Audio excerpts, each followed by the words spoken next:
Alors là, on va faire de la crème d'amande. Donc pour ça, on va avoir besoin d'œufs, de sucre, de poudre d'amande et de beurre. C'est un temps pour temps, c'est-à-dire qu'en fait, de tous les ingrédients, il y a la même quantité. Le beurre, il est pommade. Donc beurre pommade, en fait, il est juste un peu mis au micro-ondes. Il a une texture de crème.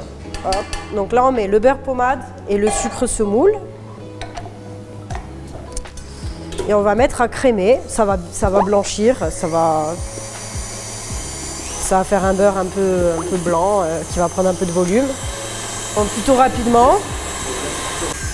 Donc là, j'éteins le batteur, juste, je me sers de ma feuille, juste pour gratter un peu les côtés, où il reste un peu de beurre et un peu de sucre.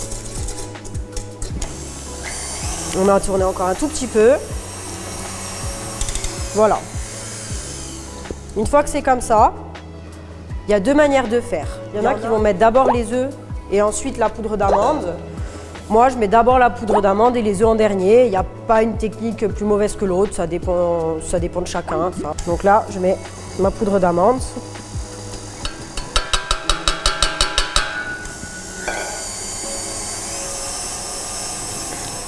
Donc là, une fois que c'est bien mélangé, que la poudre d'amande est bien mélangée, voilà, vous voyez, on redonne un petit coup sur les bords. Redonne un petit coup sur les bords, comme ça. Voilà, là on voit que c'est bon, il n'y a pas de beurre, il reste rien sur les côtés.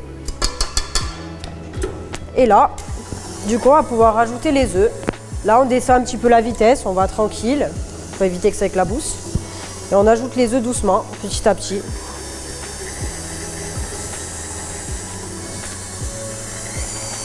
Et là, on va foisonner.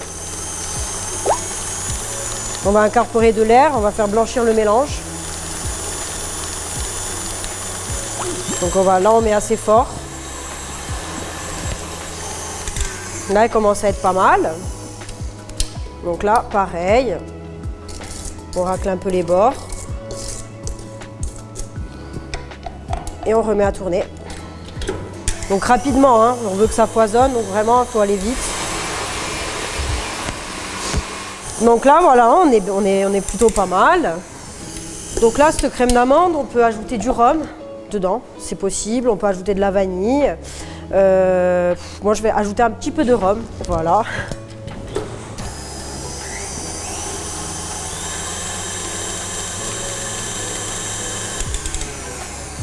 Et voilà, la crème d'amande est prête. Donc là, l'idéal de la crème d'amande, c'est de l'utiliser de suite. C'est-à-dire ne pas la laisser dans le frigo pendant 2 ou 3 heures parce qu'elle va durcir, il y a du beurre dedans et elle va être plus dure à manipuler.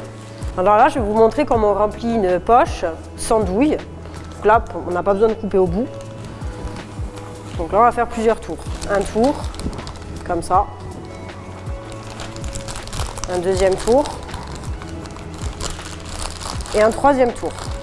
Le fait de faire plusieurs tours, en fait, c'est tout simplement que si vous salissez ici votre poche, ben c'est pas grave, ça va être caché parce qu'on va la redéplier après. Donc là, on met la main comme ça. Et là, on va se servir de notre main pour tenir le cul de poule, enfin la cuve du batteur. On prend une corne, on met dedans. Et là, on se sert des doigts ici pour racler. Ok ? On peut en mettre encore. Et là, on racle. Une fois que c'est comme ça, on tasse un petit peu pour bien que ça descende au fond. Et là, on déplie. Et là, vous voyez, le fait d'avoir plié plusieurs fois, ben, le haut de ma poche reste propre. Donc là, on enlève les bulles d'air. Et là, comme ça, si on veut l'utiliser, on coupe au bout, et on peut l'utiliser.